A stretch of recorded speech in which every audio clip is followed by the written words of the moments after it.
Hi everyone, welcome to the Mass Retirees Weekly Update. Today's Friday, March 26th. I'm Sean Duhamel. Happy spring everybody, happy Passover. I'm really excited for today's episode and just excited for today in general. Let me start off by reminding everybody that if you are a state retiree or a municipal retiree who's receiving your health insurance through the state's Group Insurance Commission, and the GIC insures over 460,000 people in Massachusetts. It's by far the largest health insurance plan here in the state. But if you are one of the folks who are insured through the GIC, I hope you're available to join with us this afternoon at 1 o'clock. We are hosting another telephone town hall event. Today's meeting will focus exclusively on the state GIC and, more importantly, on the UniCare health insurance plans that are offered by the GIC. And we're going to be joined by our special guest, Executive Director from UniCare, David Morales, the big boss at UniCare. He's going to spend the hour with us talking about the benefits that they offer through their various plans, and more importantly, hearing directly from you and answering your questions. This is going to be a unique opportunity for you to speak directly with the head of one of the major insurance companies here in Massachusetts, and we're really excited to be able to bring this event to you. And you know, it's been one of the silver linings of this pandemic and everything and all the terrible events that all of us have been through over the past year. I think those of you who know me know that I'm an eternal optimist. My glass is always half full. And one of the benefits that's come through all this has been our usage of these telephone town hall events to bring speakers and guests like David Morales. And a few weeks ago, we had Congresswoman Catherine Clark. And last summer, we had Congressman Richard Neal. And this past winter, former Boston Mayor and now U.S. Labor Secretary Marty Walsh, Deb Goldberg, the list goes on and on and on. But we've been able to bring these folks directly to you, let you hear directly from them, allow you to ask questions of them. And that's not something that would have been easy for us to pull off under quote-unquote normal circumstances where people have to physically go to a meeting. So even when things do get back to so-called normal and we do start to have in-person meetings again, we're still going to hold these telephone town hall events every now and again on a regular basis to be able to bring these folks directly with you and reach all of our members regardless of where you are. And I know even if you happen to live here in Massachusetts, and you might live close by to one of the locations where we traditionally had meetings, but it was not always easy for you to get out to that meeting. Either you had other things going on in your life, or you may have been one of our members who just has a hard time getting out of the house. So we're going to continue to do this. It's been very successful, and I hope that you've enjoyed this as much as we have. But I'm really excited by today's event. I think David's going to be a great guest, and I think our members are going to get a lot of benefit out of this. And if you are not someone who's insured by the GIC, you can still participate. It's still going to be an interesting meeting. We're going to do more in the coming weeks and months to focus on local health insurance benefits, and looking forward to the opportunity of bringing our friends from Blue Cross Blue Shield back on for a telephone town hall event with us. You might remember that they participated with us last spring. And I know they're always eager to interact with our members any way they can. So our friends at Blue Cross will be reaching out in the near future to see if we can get something scheduled to bring you back before our members once again. But today's event, again, 1 o'clock this afternoon. There's two ways you can connect, either calling the toll-free number, which is published in your newsletter. It's also published within today's email message that came from me this morning. Hopefully you're watching this video through that email.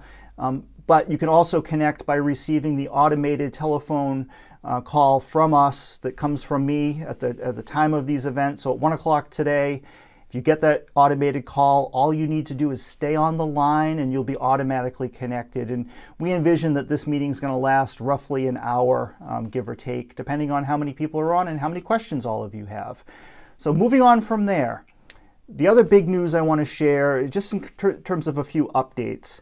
You may know that the GIC is holding its annual open enrollment period. That begins in about a week and a half on April 7th. And we'll be providing more information to you in our upcoming newsletter, which is going to press next week. We're getting it out a little bit early this time around to get you important open enrollment information. If you are someone who's insured through the GIC, keep an eye open for that. And contained in today's email message, we do have some information that was provided to us directly by the GIC that they asked that we share with you.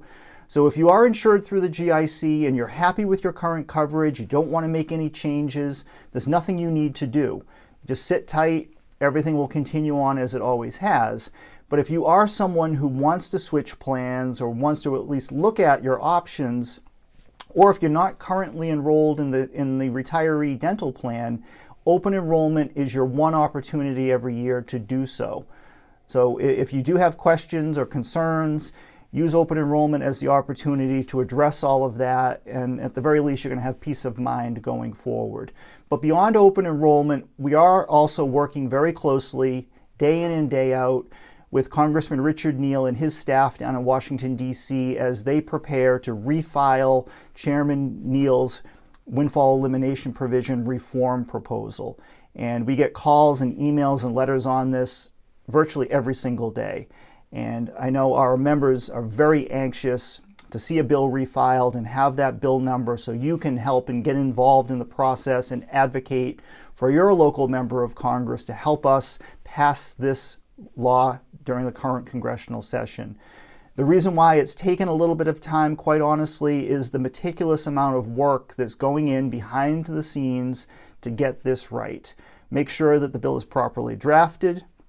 Make sure that we can line up as many co-sponsors out of the gate as possible, and make sure that we and everyone who's involved in this effort, that we are engaging with various organizations around the country, whether they be the public employee unions, the Social Security advocacy groups, and the public retiree organizations all throughout the United States. We have been working hand in hand with Congress, with our friends down in Texas and our friends in California and Ohio and the other affected states to corral as much support for this initiative as we possibly can leading up to this bill being filed. And I'm very hopeful and optimistic that in the coming weeks we will have a bill filed, we will have a number for you, and we can hit the ground running with an action plan to get this issue resolved during the current congressional session. We believe that the stars are aligned, that we have members of both parties in both the House and the Senate who agree that the windfall law needs to be reformed and changes have to be made.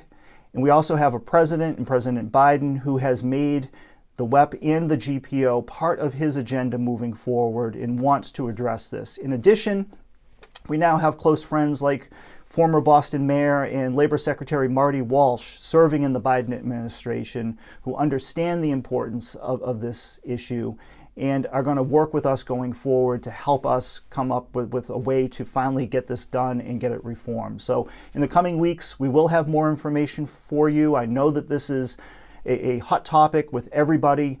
There really is no bigger issue for our association in terms of the national scope of this to get this done. And after all of these years that I've personally been working on this, nothing would make me happier than be able to record one of these videos or hopefully meet with you in person and say that we've been able to get something done and that we are bringing relief to you. So that's the plan and that's the goal for 2021 and 2022. I hope we can get this thing done sooner rather than later. Now, back here at home, we're also working with the state legislature and awaiting the assignment of bill numbers for our legislative proposals and awaiting assignment of those bills to the various legislative committees. Things are happening a little bit slower this time around, strictly because of the COVID-19 pandemic. It slowed everything down. I think we've all come to expect that by now. People are working as fast as they can, but there are certain activities that just by the logistics of things are happening on a slower fashion. The other thing I believe that the legislative leadership is hopeful of is that in the coming months, as more people are vaccinated and as life returns more to a normal pace and a normal level of activity, that we will once again be able to have in-person meetings and public hearings inside of the State House. And as I think you've heard me mention before, I have not set foot in the Massachusetts State House in over a year. I have not been to Washington, D.C. in over a year, and this is all related to the pandemic. Virtually everyone is working remotely. We are in contact with one another, over Zoom and over the telephone and by email and text and all of that, but it just slows down the process. So that's where things stand. And I want to wrap this up by thanking you, for your continued support of us and our association. If you're watching this for the first time and you're not yet a member of Mass Retirees, please consider joining with us. We represent over 53,000 retired Massachusetts public employees from all walks of public service here in Massachusetts. We are the only organization of our kind operating in the state that represents everybody. Whether you are a retired teacher or a firefighter, or a police officer, or DPW work, or a retired governor, you belong to our association, or you have the ability to belong to our association. So please join with us. It's truly strength in numbers, and you can find more information on Mass Retirees by visiting our website, www.massretirees.com. So with that, thank you so much, and I look forward to you joining with us this afternoon for this exciting telephone town hall event. Be well.